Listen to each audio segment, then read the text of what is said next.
Hi guys, I have a great idea today, and shh, it's a secret.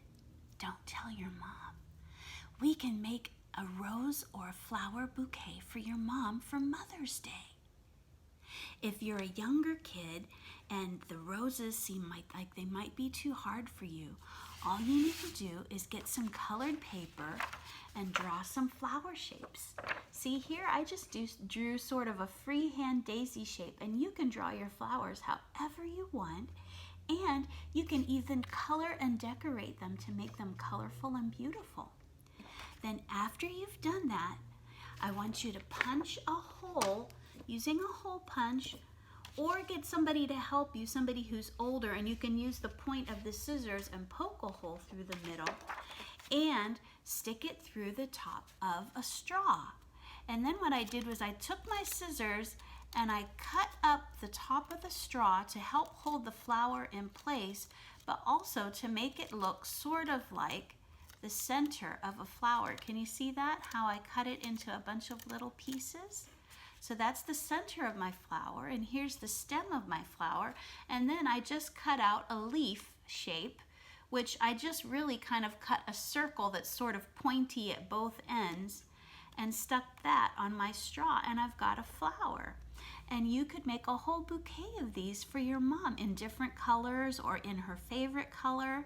And all you need is some colored paper and scissors and maybe a pen or a pencil to draw your shape, some drinking straws, or if you don't have drinking straws, you could also use pipe cleaners or chenille stems, and some glue or tape, and that's really all you need. Now this one is great for younger kids or preschoolers, but I have something that's a little more challenging for the older kids. I made this one first before I thought of putting a stem on it. It's a little paper rose, and you can make a whole bunch of paper roses. All you need is some paper, and I cut my paper. This is the paper I've already been using, and the pink shows up nicely on here, so I'm going to use it again. And you want to cut about 1.5 inch wide strips of paper. Cut along the long edge of your paper, so the longer the strip is, the better. So I've got a nice long strip here. You see, for a piece of construction paper, it's the long edge I cut. Then you're going to take that paper and you're going to cut some scallops out of it. I cut mine maybe about 1 inch to 1.5 inches wide. So I just start on one edge and cut a curved thing and down. So I'm actually cutting off scallops that look like this. Okay? So let's cut a bunch of scallops out of this strip.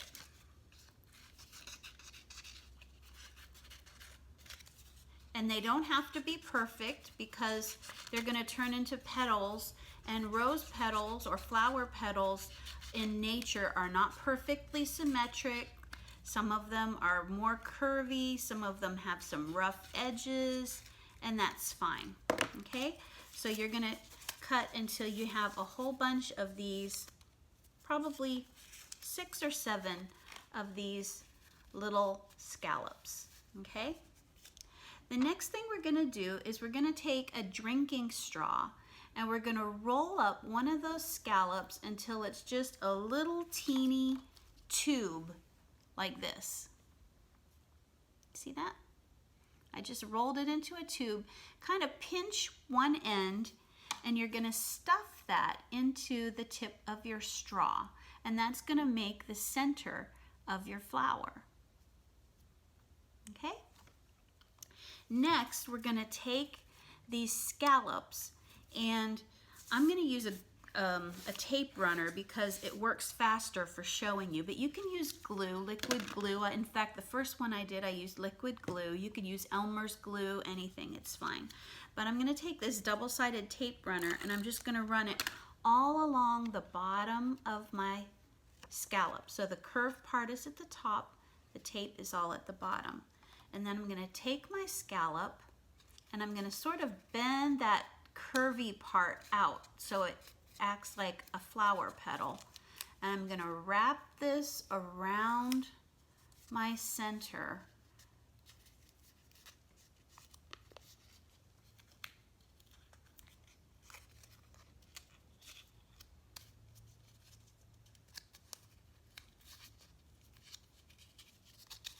And sort of bend it out. It's okay even if it tears, because sometimes flower petals look like they have natural tears in them.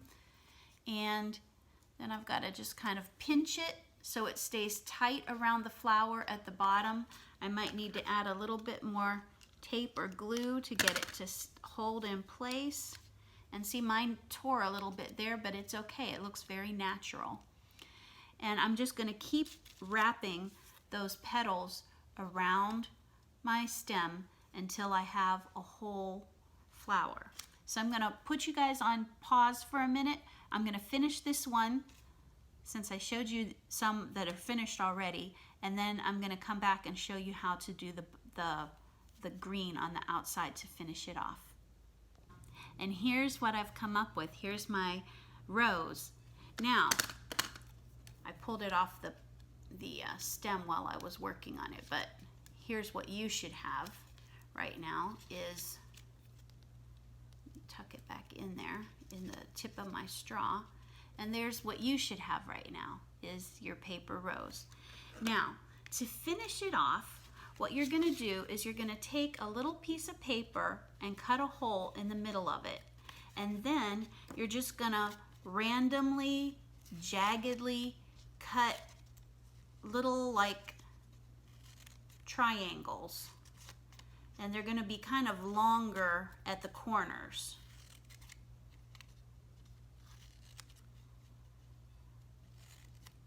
Can you see how that looks?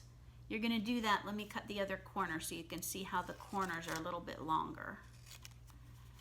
And you're going to do that all the way around your paper until you've got something that, give me just a minute here, let me quickly finish cutting this one, something that looks like this. And some of them can be curved, they can be real jaggedy, it doesn't really matter, because this is just going to be the base of your rose.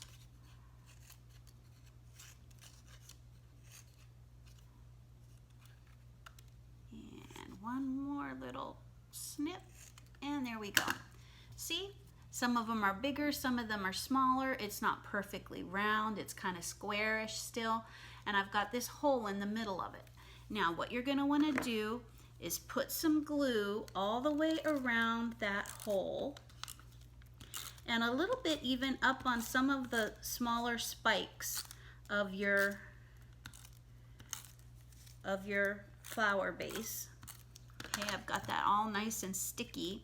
I'm going to push that through the bottom of the straw all the way up to the flower, and then I'm just going to pinch it and push it up until it's kind of connecting and wrapping up that flower.